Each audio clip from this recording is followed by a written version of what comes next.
I've got my arm with pins and screws, and I'm lying there and I'm waking up on like the third or fourth day, still barely conscious. And I remember very clearly saying to my wife, this is fucking great for marketing. Hey guys, it's Matt Haycox here, and I've got what should be a semi-familiar face to some of you guys who have been existing subscribers and regular viewers of my podcast and my YouTube channel. I've got Mr. JP de Villiers. And we are filming up in Leeds. Actually, this is the first time we've ever filmed in my house in Leeds. So, but you'll see it's a bit of pink, like in all my other locations. And JP's up spending a couple of days with me. We've got my charity event tomorrow night, and we're just taking some time to hang out and happy to be here. Record some stuff together, and just spend some time together, really. So for anyone who's seen, we've done two main pieces of content together. JP and I first met back in January of this year, when he was one of the first guests I had on my podcast. Then a couple of months later, I took a group of people, friends, investors, business associates, on a ski trip to where did we go to? Maribel. We went to Maribel, and JP came along on that with me, and we got to spend a lot of time together. Really develop our relationship. And JP actually interviewed me in the hot tub, one of my most intimate podcast moments. Yeah. And then subsequent to that, he came home. He was doing a cycle challenge. And obviously one of the things we'll talk about today is all the crazy challenges that this guy does, but he was doing John O'Groats to Land's End, which is effectively the opposite of Land's End to John O'Groats, because are you against a wind or it's uphill, or what's the difference? It's more difficult. We wanted to, so everyone goes from Land's End to John O'Groats up the UK, which means you've got the wind behind you.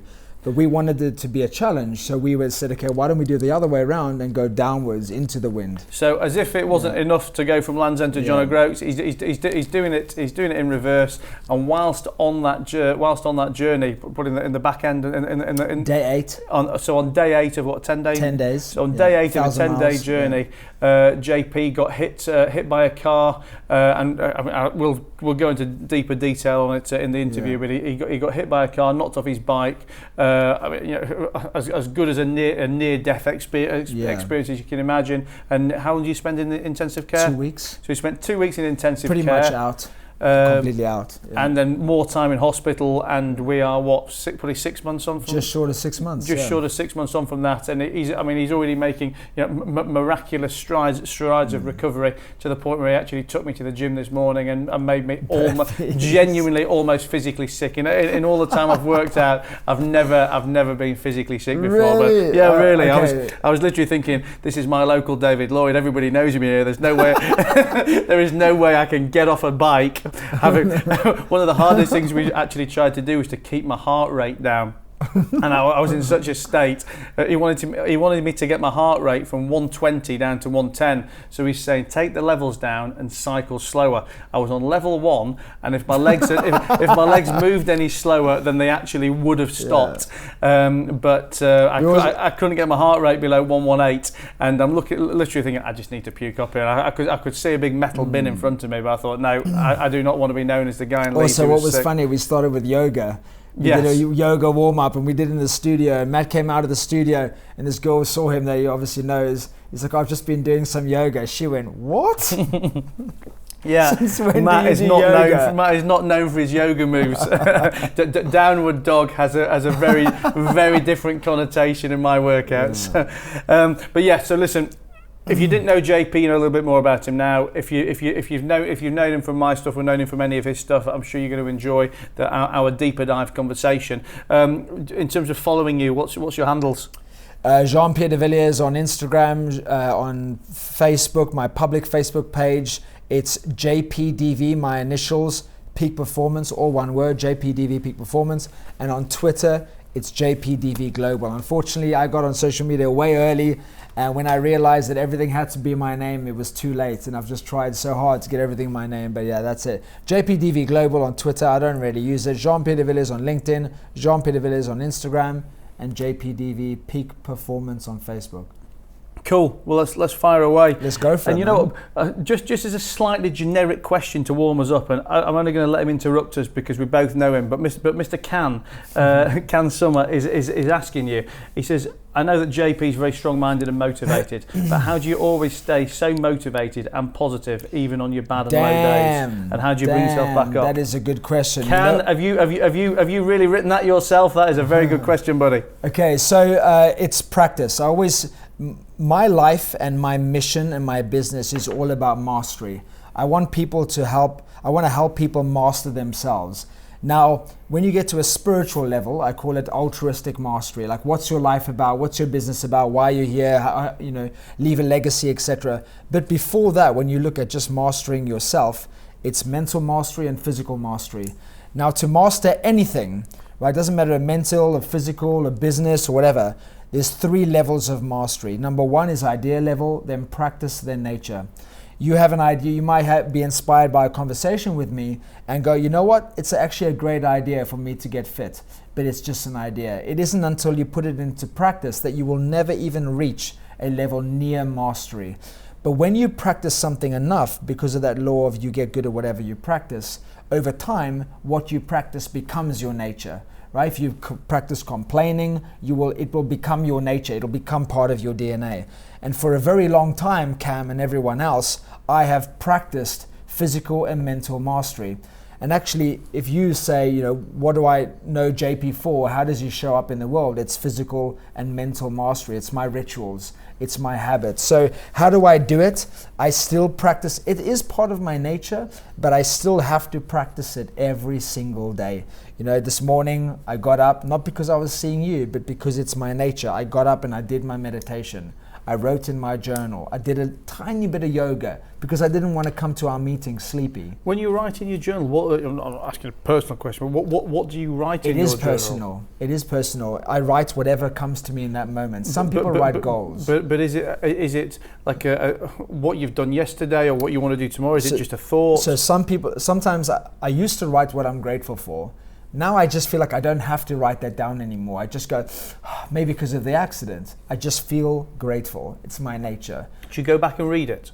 Never. So it's writing for the purpose of creating a foundation as opposed to having something to look back at. It's writing for writing to be in a present moment, and you okay? Yeah, I'm just looking at writing just to be in a present moment and focus on what you're thinking about. Whereas opposed to if you're just thinking about something and not writing it down, you could be thinking about that whilst cooking or whilst doing something else, and you're not really taking it in. It's not soaking in. So for me, it's just to be present. I write to be present. Now, sometimes it's a really good question what you asked. I just want to elaborate on that a little bit more. Sometimes I write what I'm grateful for. Sometimes I write my 3 biggest outcomes for today, so I don't get stuck in being busy and for the sake of being busy. Yeah. Sometimes I write what my big goals are, to not remind myself to get stuck in the little things, but to remind myself of why I'm doing what I'm doing. Sometimes I write what's my big why. Sometimes I write what are my strengths. But I always write what I feel like I need in that moment. And that's the question I ask. What do I feel I need right now for me to win today or be aligned, etc., etc.? And then I'll just write accordingly. If I don't feel grateful, what am I going to write down? My gratitudes. If I feel unfocused or I feel like I've got a busy day ahead, I'll write down my top 3 desired outcomes. But I write relative to the present moment. I think one thing I was going to say as well to Can's question of how do you stay positive and how do you keep that upbeat mindset, because I think it's something I feel I am, and I feel I'm known for always being optimistic, always being smiling. And while you were talking, I was trying to decide if mine was a different answer to yours, or if yours is just, let's say, a more substantial answer in which my short soundbite, if you like, is still rooted in. But I would just say it's very much a choice, and I take the decision that I can be happy or I can be sad. I can be blasé about something, or I can be Yeah. I can be pissed off about it, and I guess ultimately, for me, there's no upside. I mean, listen, there's always going to be catastrophic experiences in life, deaths or breakdowns of relationship or something, where you're going to be sad, or you're going to be distraught, or whatever emotions we're talking about. But for me, 90% of your day's choices, they're not life catastrophes, and the things you can very much choose to. Am I happy or am I pissed off? Like, if I'm pissed off about it, is it going to benefit me in any way? No, it's probably just going to piss me off even further. It's certainly not going to fix the problem. And I'd rather be smiling than not. And I guess when I was thinking about that with your answer, I guess it's probably practicing being happy, isn't it? You make a conscious effort to practice being happy to the point that it becomes your nature. Yeah. Well, if you look at happiness, you don't think happy, you feel happy. So happiness is a feeling, it's internal, and you can't feel anything unless you've put yourself in that state of feeling. You have to put yourself in. You can't just, oh wow, that's very interesting. Why do I feel happy right now? Like, you have to put yourself in that state. And I think that thinking is determining how you're feeling. Now, this is a bit, I don't know, controversial or a touchy subject, because some people say, just let me be pissed off, or let me be upset. I just don't, and it's not a judgment, but I just don't understand that. Why would you choose to sleep in your own misery? It makes no sense to me. Even if I've had the worst day in the world, right? I can feel bad, whatever. I'm not saying lie about the truth, or I'm not saying, hide your feelings. Like, we spoke about truth earlier on today. It's very important. Feel it, but don't stay in that shit. Sorry for my language. But that's pretty tame on this podcast. Okay. But I think as well, also, most of the time it's a very conscious decision, to be happy or to be sad. Yeah. And I think, it's just endemic of today's society that most people just want something to complain about. Like you could go to a restaurant, and I mean, we're taking it down to a granular level now, but you go to a restaurant and you have a bad meal, you have a bad starter, and you hear people talk about it for like the next 6 fucking months. Yeah. I mean, who gives a shit? Your steak was overcooked. Get a new one, get it knocked off the bill, or order a bowl of pasta. But you were still out for the night with your missus, drinking a bottle of wine, having good conversation, and having a nice time. Whether you stood in a queue. I mean, I stand in the queue at David Lloyd where we were this morning, and there's always people buying coffees, and every time they're buying a coffee, they're complaining about the price. I mean, it's the same people complain. The price. If it's that much of an issue to you, move fucking gyms, or don't buy a coffee, and all of the things that people complain about are so minor. But I guess this then goes back to what you're saying of idea, practice, and nature. And you make so many minor complaints about this. Whatever you practice. When I see people some people will go to a different shop because the items in the shop are cheaper. They'll drive a further distance to go to Asda because it's cheaper than Sainsbury's. To me, I just don't get it, because even if you say you have a lack of money or a lack of funds, what you're focusing on by doing that journey is I have a lack of. And then you just keep focusing on I have a lack, I have a lack, I have a lack, I have a lack, I have a lack. And then this becomes your nature. Now part of your DNA is I don't have enough, I am not enough, I will not be enough, etc. And you've just done this on a subconscious level. You've done this to yourself. And I was never planning on talking monetary things particularly with you today, but what you talk about there is the effort people go to save money. And again, look, this might be a generalisation, and I more than accept there will be people, let's say people on a fixed low income, or people on benefits, or whatever it may be, who have a finite amount of money that they need to budget as best as possible. But I know so many, let's say, business owners or people with potential that focus so much on saving money, where if that amount of effort was focused on making money, then the actual need to save becomes irrelevant and insignificant. And I guess this very much goes back to it's like focusing on a negative as opposed to focusing on a positive. In a business context, yes, look, there's always times to sit down. I'm not saying you should blasé spend.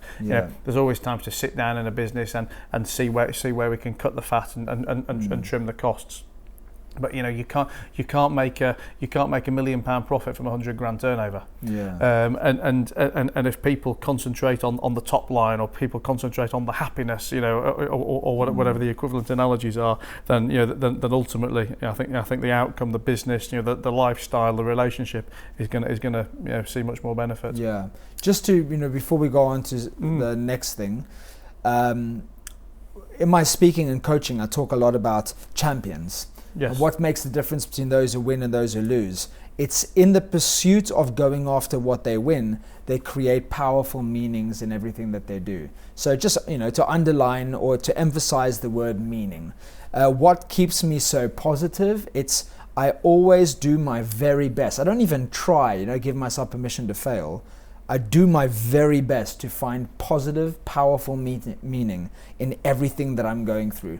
Right, I say this playfully, but I've shared a few times that when I was in intensive care, I'm lying there, my bones are broken, I've got metal rods through my knees, I've got metal rods through my hip down to my knee, down from my knee down to my ankle, I've got my arm with pins and screws, and I'm lying there and I'm waking up on like the third or fourth day, still barely conscious. And I remember very clearly saying to my wife, this is fucking great for marketing. I was thinking, this is like, as a speaker and a coach, you need to have stories that people can relate to, that can resonate with. And I thought, man, this is a powerful story. Now, I only thought of it in that moment and I was drugged up on a lot of morphine, but that is my nature, that even when I'm drugged up on morphine and I'm awake for a few seconds, I'm going to find humor or positivity in what I'm going through, and that is a choice. And again, a simplistic comment, but what is to be gained from negative thinking? Nothing. Nothing. You couldn't write down one thing. You're lying in the hospital bed. Okay,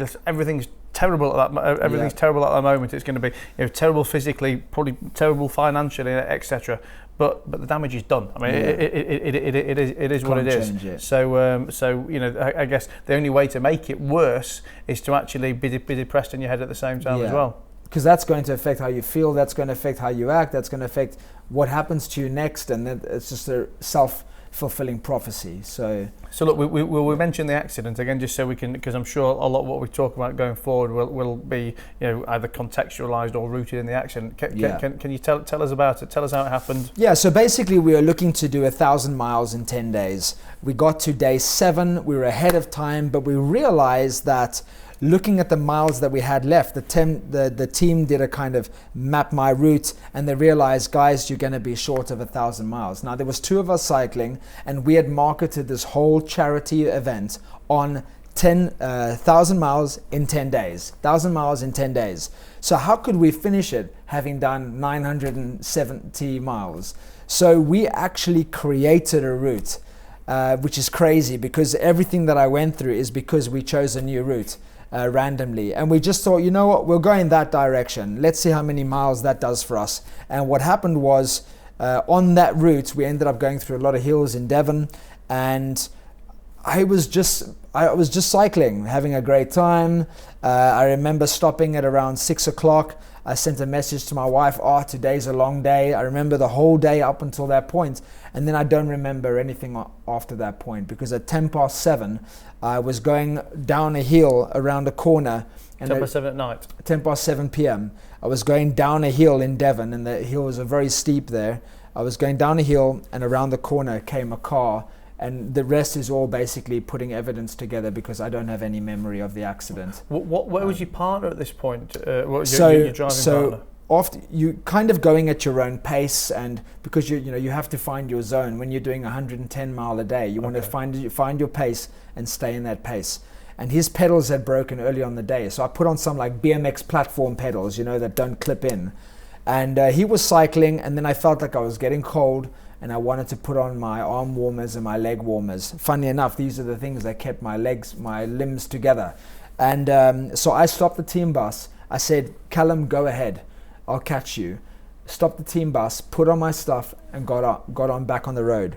So the team always, whenever we go back on the road, they push me back on my bike, see me off, and then they get in the van. So Callum was ahead, I was in the middle, then the van was behind me.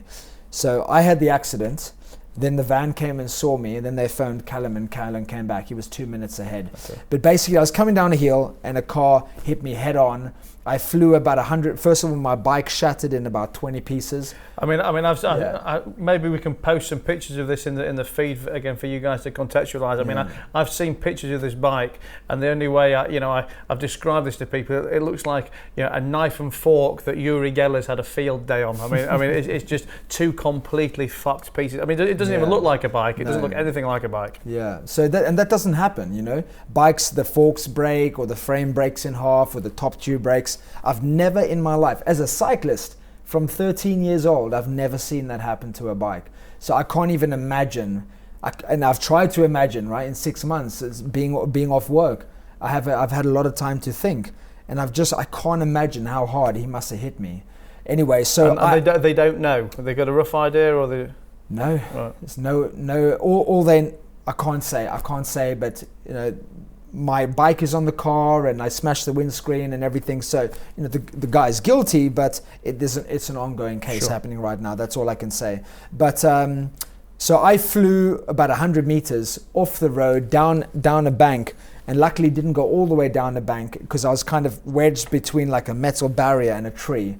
And this leg was wrapped behind my leg, my arm was wrapped like that. And my left shin was just smashed, and I broke my femur in half, smashed my thin shin 3 times, broke this arm 2 times, punctured lung, trauma to my heart. I had bowel surgery, a perforated bowel, so I wasn't in a good state. But to come back to what we were talking about before, physical and mental mastery, or mindset and fitness, this is what the doctors told me. If it wasn't for your fitness and your mindset, you probably wouldn't have made it. And I thought, how funny that everything that I've been practicing, and I call it being fit for life fitness. It's not just about fucking 6-pack abs. Everything you've been practicing for was for that day. It was for that day. And I had all sorts of things like, it's a miracle, or you're a miracle, or it's a miracle, or God was with you on that day, all sorts of things. But I just know that I'm very grateful, very, very grateful to be here.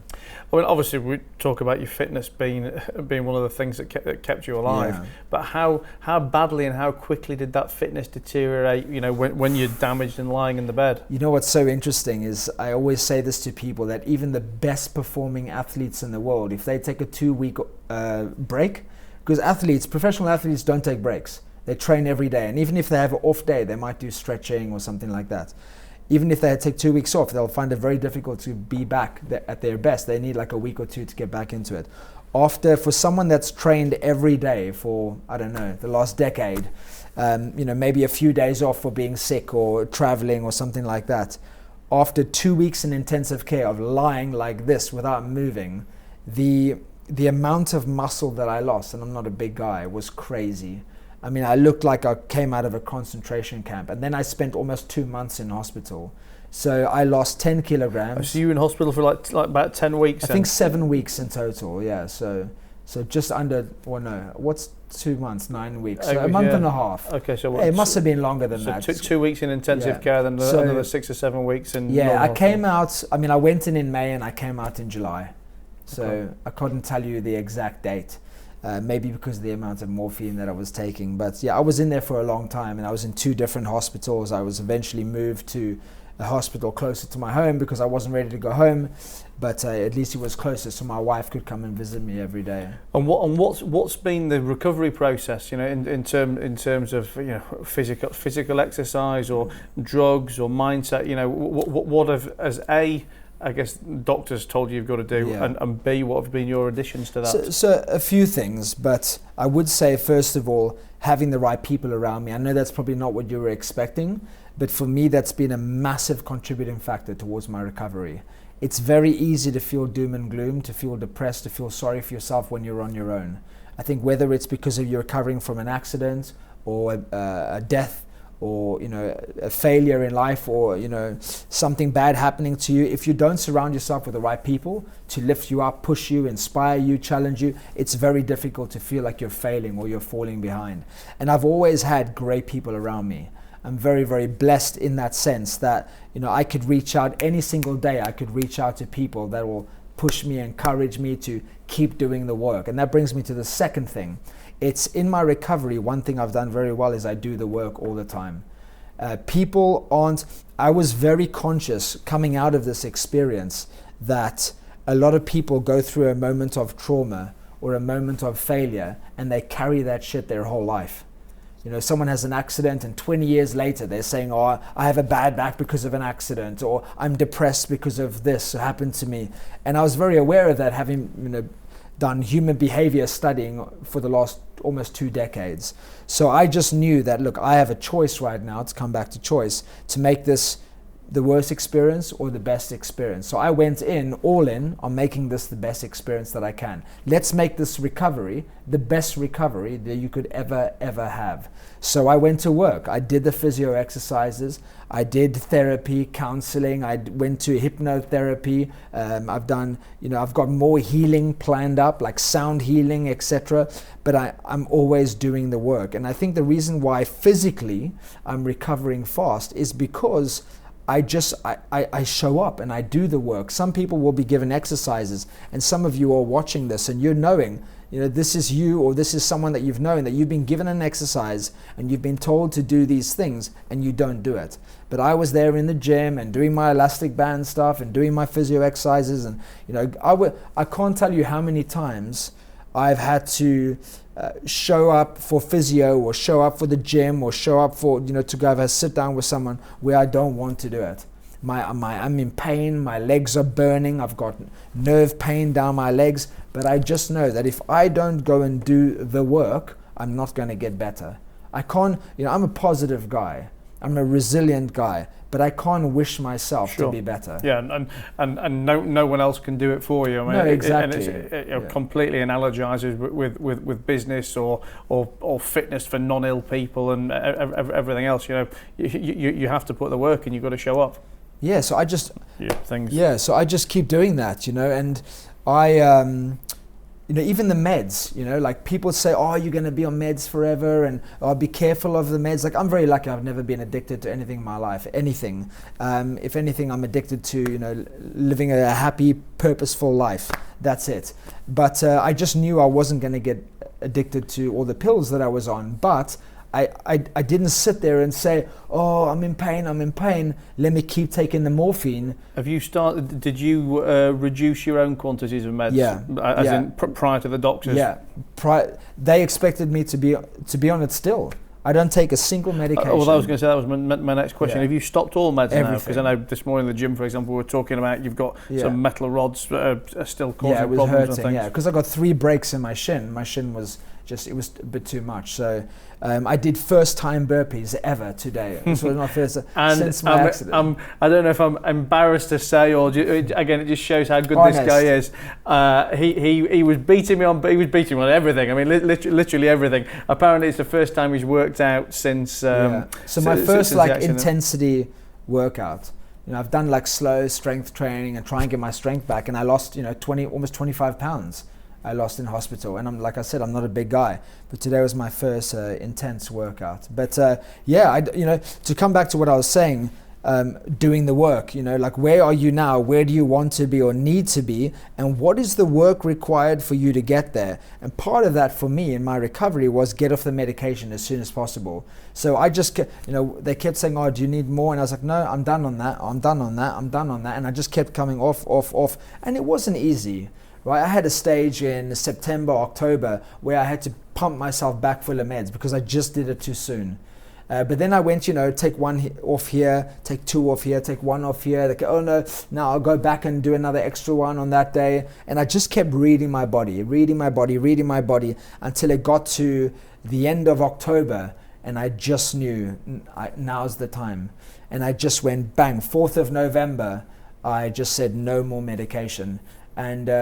And I've been sick for quite a while, and I think it probably has to do with coming off the medication and that being my crutch.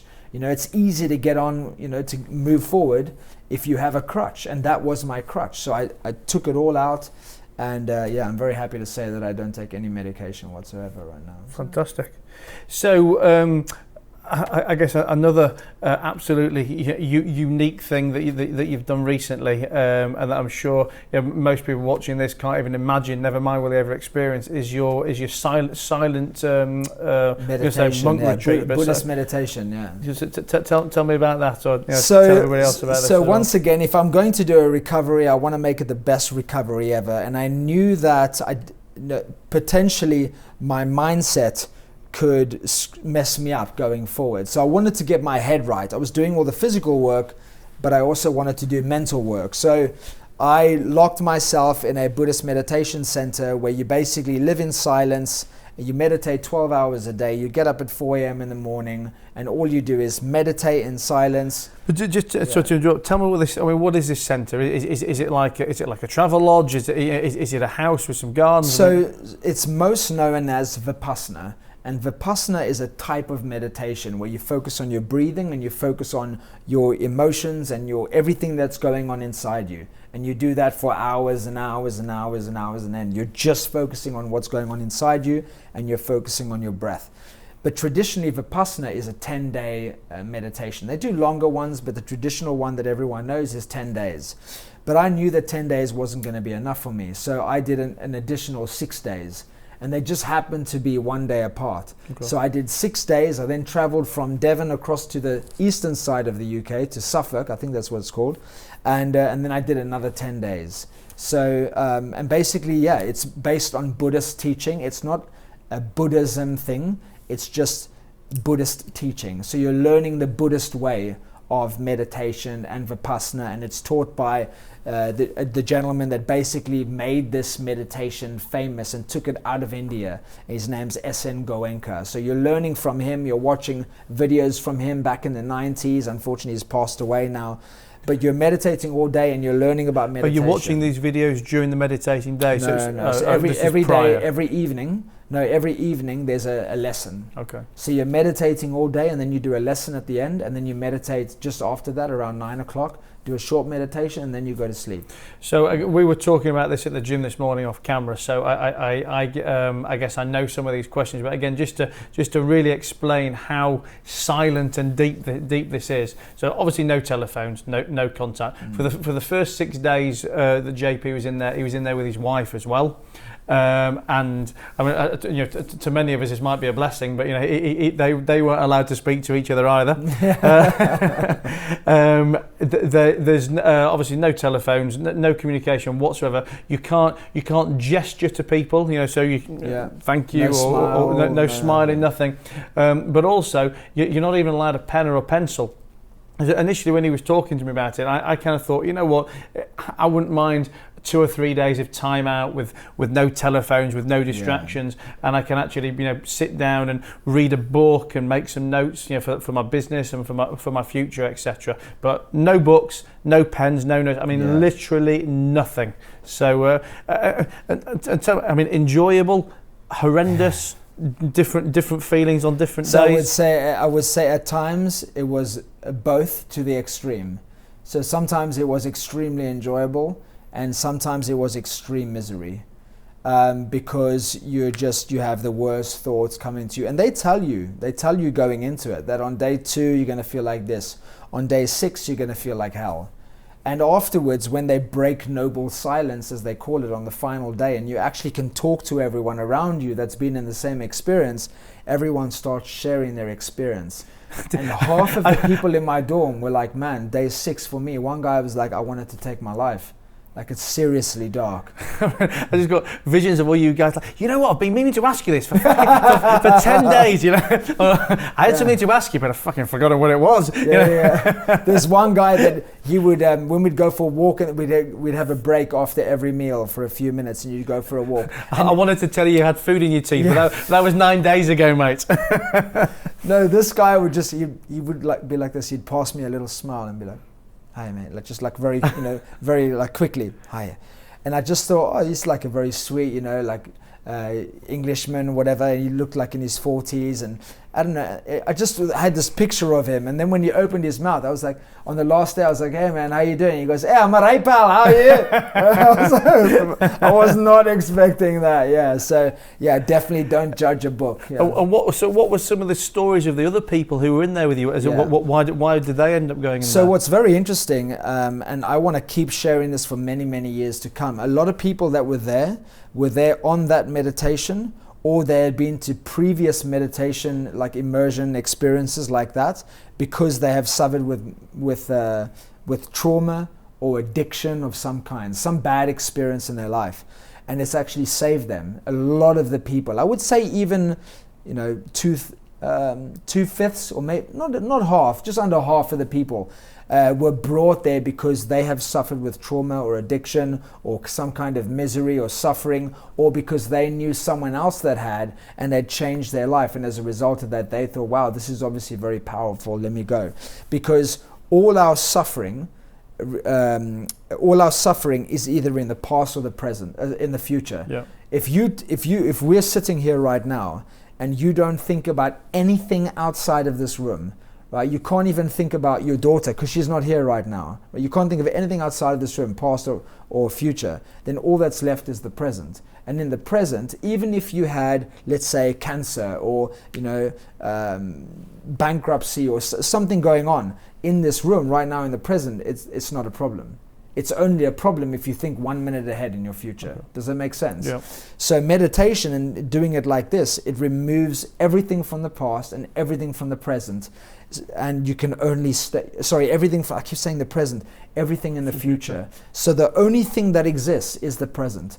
And as I call it, the truth. Because the past is just your views based on, what you've been through, but it's not necessarily the truth. If you had 10 people go through the same experience you went through 5 years ago, they'd all have a different outcome. So it's not necessarily the truth, it's your perception.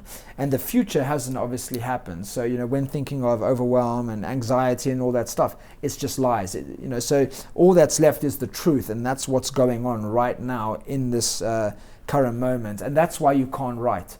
And that's why you can't talk, because what you'll do is, if you want to write something down, you go, I've got this great idea in the present moment, let me put it to action, and start, getting out of the present moment. So, and talking about other people's perceptions, how did your wife find it all? Because she did 6 days. Yeah, she did the first 6 days. Plan to do 6 days? Yeah, because it was too. She said it was too much. But she knew it was going to be too much. So, or did she drop out after the 6? No. She knew. She knew she was going to do 6 days. And look, even at the 10-day one that I went to, even the people there, including the facilitators, were like, you've just done another 6 days before this, and this is your first time ever. It's my first time ever doing anything like this. I'd never meditated more than 1 hour before doing this, and I was doing 12 hours a day. So it was extreme, but that's my nature, right? I'm like an extremist, and I've always done crazy things and ran 4 marathons in 34 hours, and so I wanted to push, but she knew way in advance that the 6th day was for her, and then. And was she going to it? For her own benefit, or was she kind of going almost like as an accompaniment to you? And what did she take? I mean, did she take anything from it? I think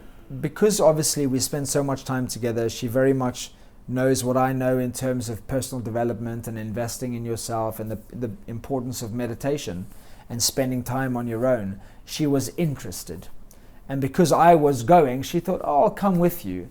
But she wasn't convinced, and she wasn't, excited about it. But surprisingly, you don't know what you don't know. And she went in and she had the best experience of her life. I think she had some fundamental shifts in who she is. And she'd do it again? She will 100% do it again. I don't think she'll do 10 days. She's very much, she likes the good life, and she doesn't necessarily feel like she has to or needs to put herself through suffering. And the 6-day one is difficult, but it's not, suffering. Sure. But when you start going like 10 days, 11 days, 12 days, it's very difficult. Yeah. So I want to talk about the financial impact of the accident on you. What that's done to your business. Where it's left you now, and how you've been coping with that from both a mindset perspective and also just a practical perspective. Yeah. Well, Man, that's been difficult. I think that's another reason why maybe I got ill. I think there's so many different factors coming off the medication, maybe pushing too fast, getting back into life, the financial situation that I've been put in. All of those things could have been factors to, why I got ill, and got a chest infection. But it's been difficult. It's been really difficult. To be completely honest, over the last 3 years, 3 years ago, I got to a point where I felt like I was doing very well in speaking, very well in coaching, but there was something missing for me. And I just tried so hard to figure it out. And I chopped and changed what I was doing, and then I took some time off, and then I actually said, I'm going to stop coaching for a while, and then ran out of money, and then the tax man came back, and then thought, okay, I'll get back into coaching. So got back into coaching, secured some very big contracts, got really busy, but I've been all over the place the last few years. So you'll know, being a business person, that a lot of times when you're in business, even if you have a good amount of income coming in or revenue, you're at a place or a time in your life where you need that money to be coming in, and every single penny of it. At the beginning of this year, I was at a place where I needed to be turning over a certain amount in 6 figures, and if I earned less than that, I'd be anxious. Yeah. So I was already in that place, and then I took off May to do this cycle challenge. And so the problem's getting worse. So now it's like, okay, I'll get through May, it'll be fine, we'll come out the other end. And obviously doing this challenge is going to bring engagement and new people into my life, etc.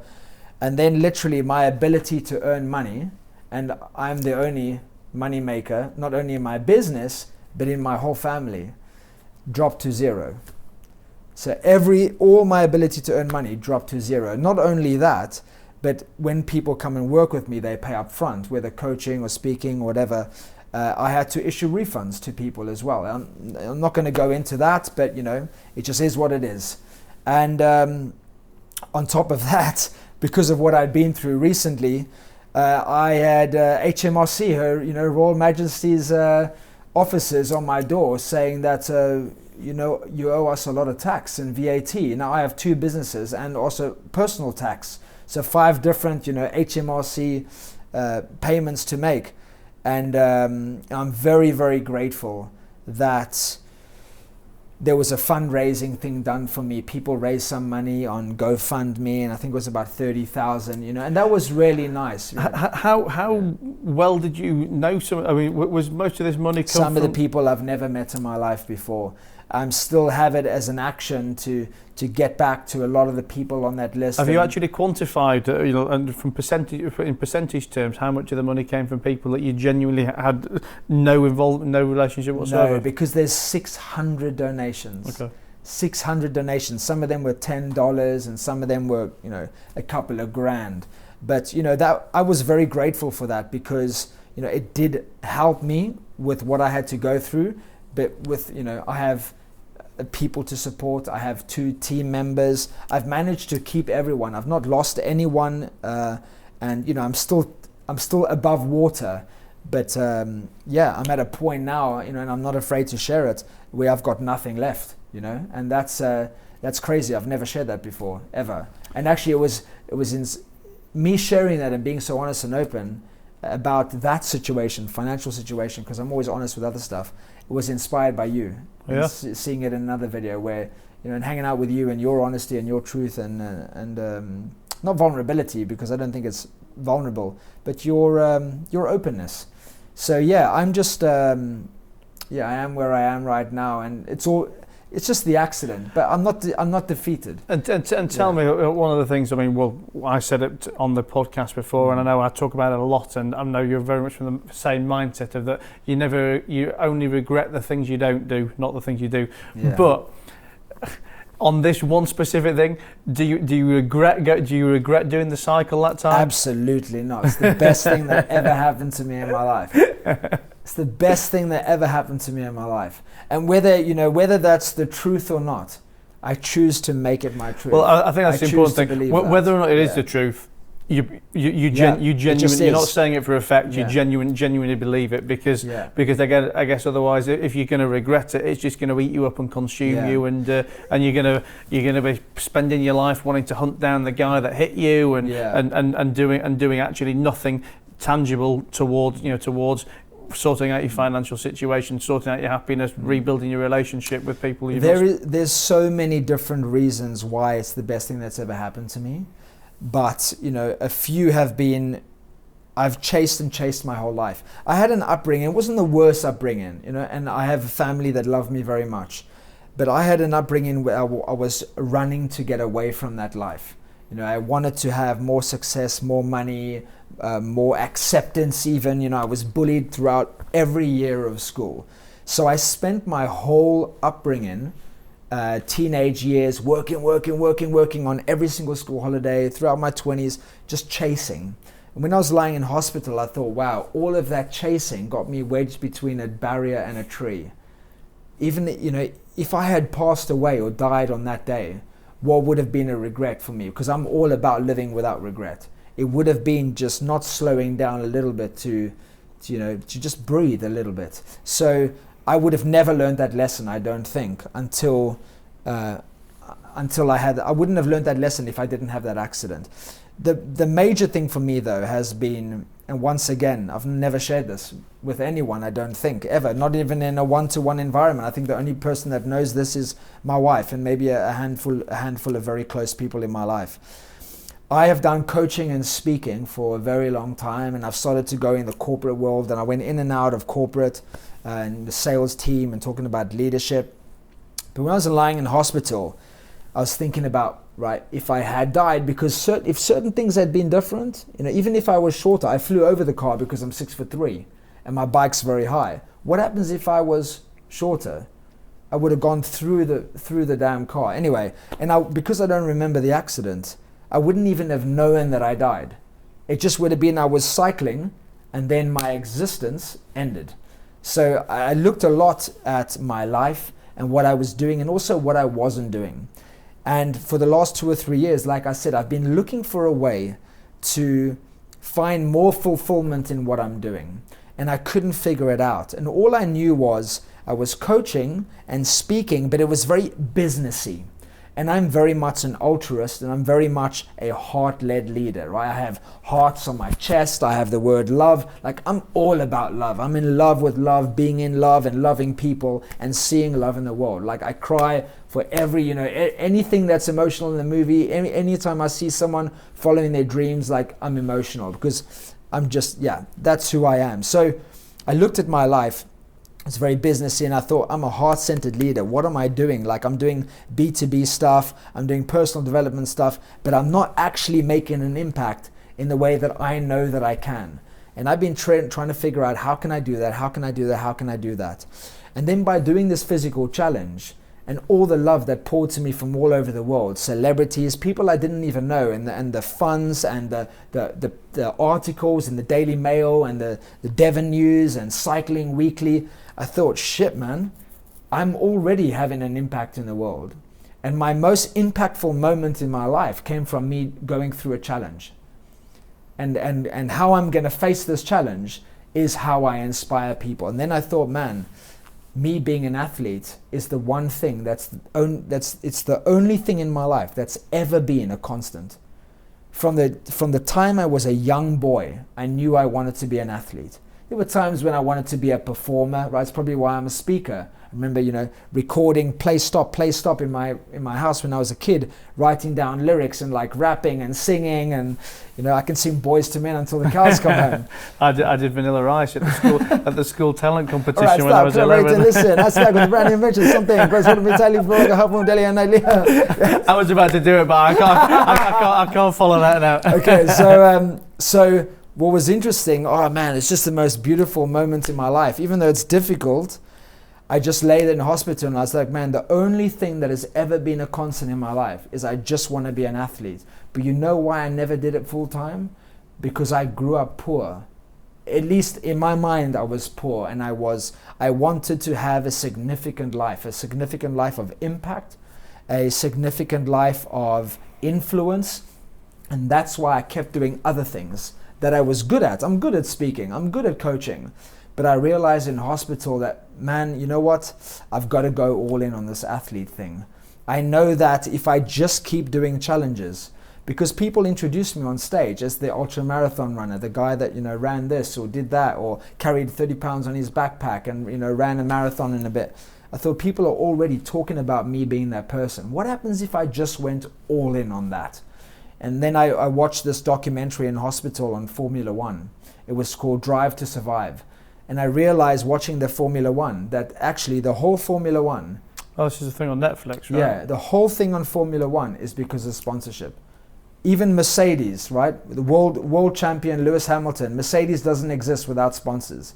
He's just an athlete that's in really good shape and that knows how to drive well. And I thought, fuck, I've got to go all in on this athlete thing. If I can get people to back me because they want to be associated with me like a brand on a car, then I can have massive influence on the world. So and the great thing about being an endurance athlete is you can do it till, you know, your 70s, your 80s. If you're going out there, you know, running in Antarctica and running across countries and cycling or this or swimming across channels or rowing across the sea. And for me, that's my cocaine.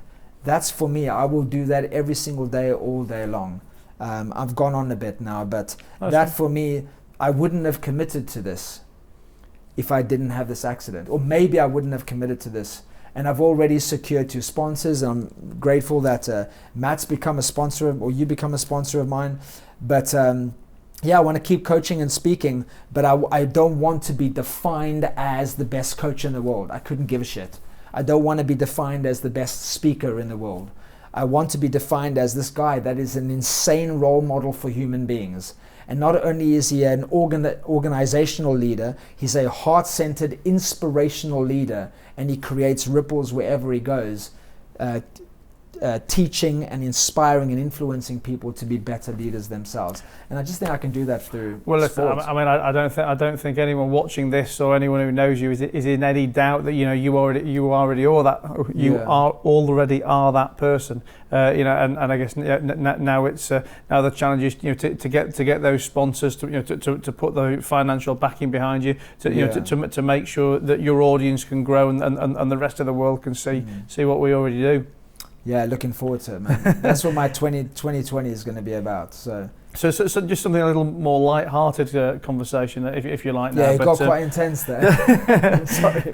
I want to talk about social media and your audience. And again, one of the things we spoke about off camera was. I might just kill this. Sorry, guys. Yeah, I'm about to go dead here. Please follow Matt Haycox. Matt Haycox or the Funding Guru.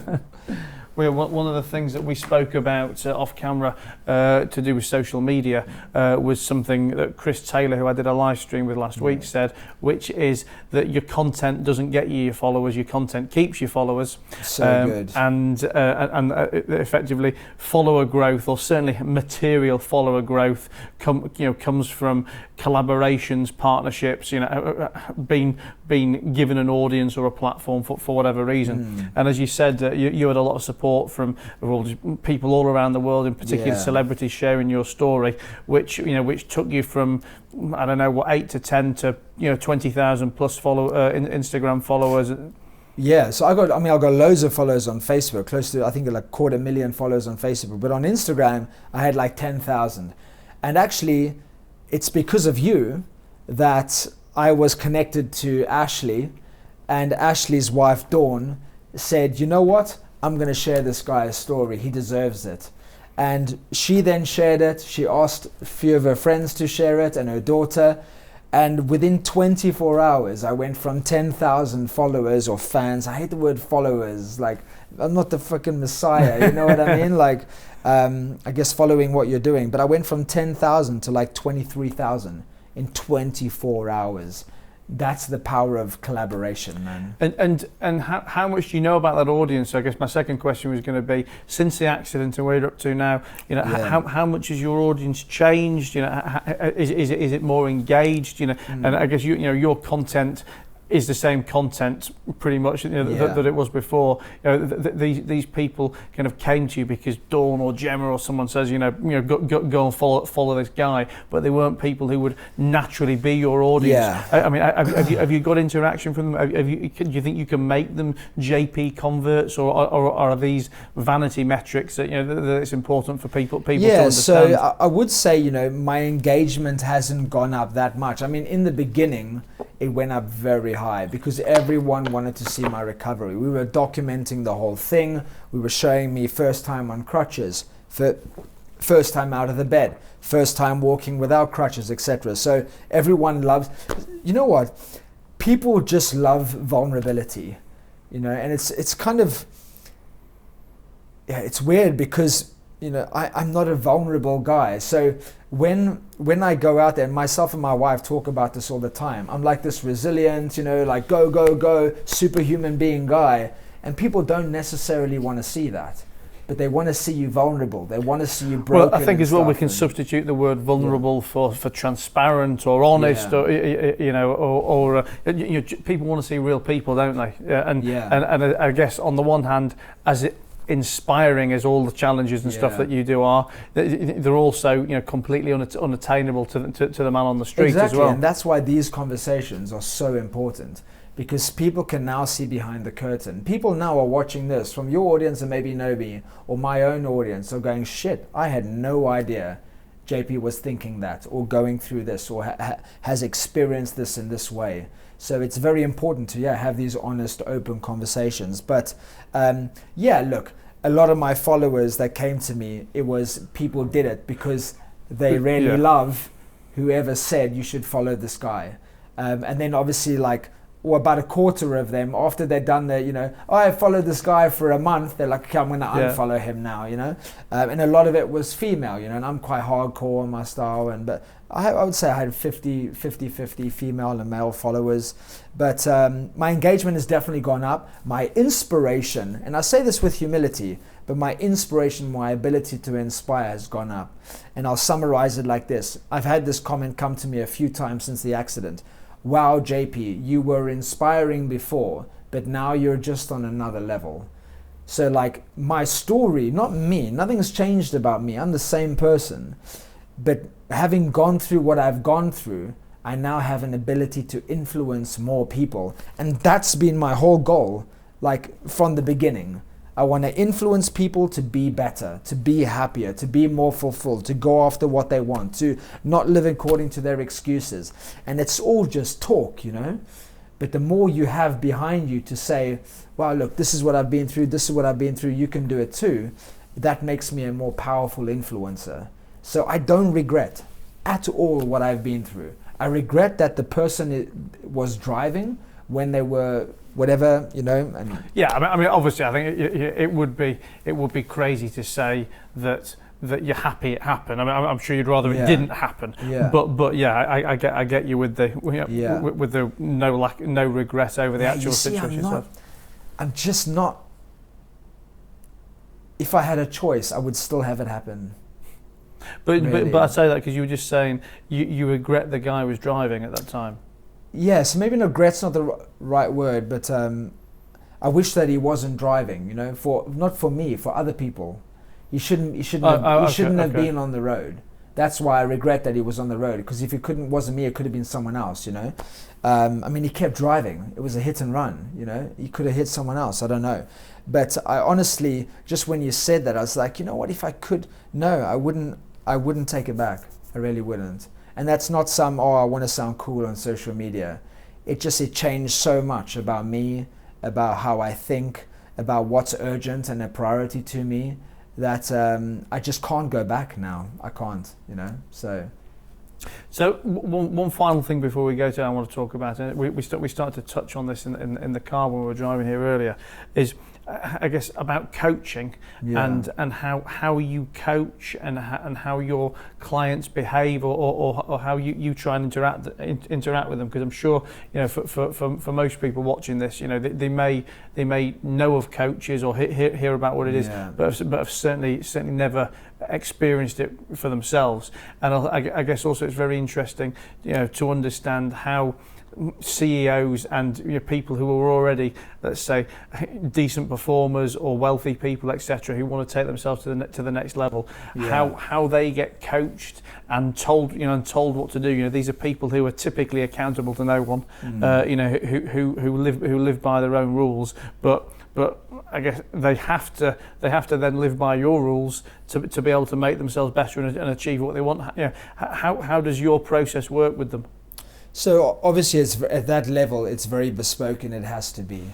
They don't want to buy some textbook coach or some textbook coaching program. At least that's what's worked for me, is I have to tailor around my clients, because most of the time they are money rich or money comfortable and time poor. And low on energy, or sometimes it's a physical thing, sometimes it's a mental thing, sometimes it's an emotional thing that we have to master first before getting everything else in balance. But what I usually do is I have a deep conversation before I decide to work with anyone one-to-one. My seminars are different, right? I'm running an event in March in London, beginning of March, end of April.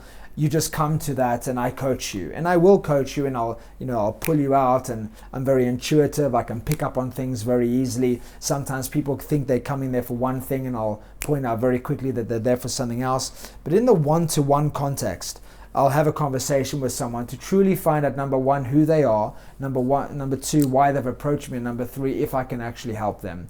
And what I mean by if I can help them is not just do I have the tools and the strategies and the insight to be able to help them improve whatever it is they want to prove, but am I the right coach for them? Do I have a connection with them? Because if I can't have a connection with them, I'm never going to be able to be radically honest with them. That, I would say, is my USP as a coach. Honesty. Radical honesty. Any of my clients will tell you, if you're going to work with JP, you better be prepared for the truth. And I've had 2 coaching clients in my whole life ask for a refund. And it's just because I don't believe that they could handle the truth. And that's I could be wrong. Oh, and just tell us more about that. At what point did they ask for a refund? What was going wrong? So I won't go into that, but I will say that generally speaking, people, when they go to a coach or they go to a therapist, and I'm saying very general, right? Because it's not all the time, but a lot of the times people are looking for a magic wand.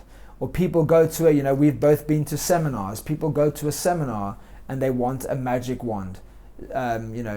Poof on them, or they want some kind of magic dust. Or if I spend time with Matt Haycox, I'll just become wealthier. Or if I spend time with JP, I'll just become more positive and I'll start running ultra marathons. It doesn't fucking work like that. Like, I will show you what to do, how to do it, and I'll help you go inside you. But I've got to go and do the work. To find out your emotional drivers and what motivates you and what inspires you and what the real reason is for the reason why you turned up here. I'll help you find out all of that. I'll help you get massive clarity. But, results don't come from clarity. Results come from action. And the only person that's taking action in coaching is you. It says this in my coaching brochure. If I'm working harder than you, in a coaching, if I'm coaching you in a session and then checking in with you and you're not giving me anything back, there's something seriously wrong. So I require a lot from my clients, and that's why I can only work with a handful of people one-to-one a year, because it just takes too much out of me. It's an all-in process. But if they're not all in with me, then I'm just not going to do it, because then I would just be doing it for the money, and that is like the worst thing in my life. I hate doing shit just for money. Do you find that when you're coaching people, you're learning new things from them as well? Absolutely, because a lot of the times my clients are more successful than me in other areas. Different fields. Yeah, I'm not saying that want to be like them. It's my client might be successful at trading. They might be successful at closing deals. I have a client that became a friend, that became a business partner. That's an absolute sales guru. Like, if I ever need certainty around selling, I go meet this guy, and he was a client of mine. So I learned so much about other people. I learned about living an altruistic life and being a heart-centered leader from one of my clients in Mexico, and about how if you give more in life to others, you'll get more in return. And I know that stuff already, right? Through theory and through seeing other people speak about it. But when you have someone close to you in your life say, man, on the phone, the more I give, the more just keeps coming to me, and then I just give more and the more keeps coming to me. I'm like, damn, that's good, man. That's good to know from you, and especially since you're so close to me. So I'm always learning. And actually, I'll be honest with you, I don't think, man, this is a good conversation, because I'm about to share a third thing that I don't think I've ever shared. Definitely not all the exclusives are here. Yeah, definitely not in an interview. If when I go meet a client, and I know I'm going to spend 3 months to 12 months with this person, minimum. Sometimes people work with me up to like 24 months, depending on what kind of support and accountability they need. But I will ask myself, is this going to take my energy away, or is this going to give me energy? And a lot of the times, regardless of how nice the person is, if I think this is going to take my energy away, I don't do it. Because I want to feel like this is an investment for me. Because, you know, we have one life, especially now more than ever. I believe this to be a priority, to focus on the fact that this is no dry run, there's no second chance, this is it. So I don't want to spend 3 months or a year of my time with someone that's taking my energy away. And I know that's very controversial, or some people will disagree with me and say, oh, you know, you just have bad clients, you just gotta, you know. I've never had that. But I'd say the same thing insofar as, you know, I genuinely don't believe now that I work with anyone I don't want to work with. I'm not going to, I'm sure, maybe you're different, but I was going to say, I'm sure we all have our financial tipping points, if you like. So, for example, I don't know, if I was going to do a deal with someone to, you know, to make 100 grand and I really hated the guy, would I do it? Probably no, I wouldn't. If it was going to make me 20 million quid and I really hated the guy, you know what, I'd probably suffer, you know, dealing with them to make the money. But I think, you know, it's so important, you know, to enjoy what you do, to be happy, etc., that you need to be able to say no to to unpleasant, not uncomfortable. I need to use the word uncomfortable. Obviously, you know, we all know, you know, people who watch this, or and yet a lot of our audience need to get comfortable with the uncomfortable. But it's not about them being uncomfortable. Just dealing with people that don't add value to you, or are not nice people, etc. For me, it's so important to cut those out of your life as much as humanly possible. Look, I totally get it. I'm not naive or stupid in thinking that you should turn away money if you need money. I've definitely been in places in my life where I just have to be like, oh yeah, you're not necessarily an inspiring guy, but or woman, but I'll take your money right now because I can coach you, and I need the money. But if you're in a position where you don't have to do that, you should never. And I feel so like personal development is saying this, but you should never do something just for the money, because you need to really. We spoke about this before. You need to really love what you do to go all in. I don't think if you're not passionate about what you're doing, you'll find an excuse to not be 100,000% all in. 100%. Yeah.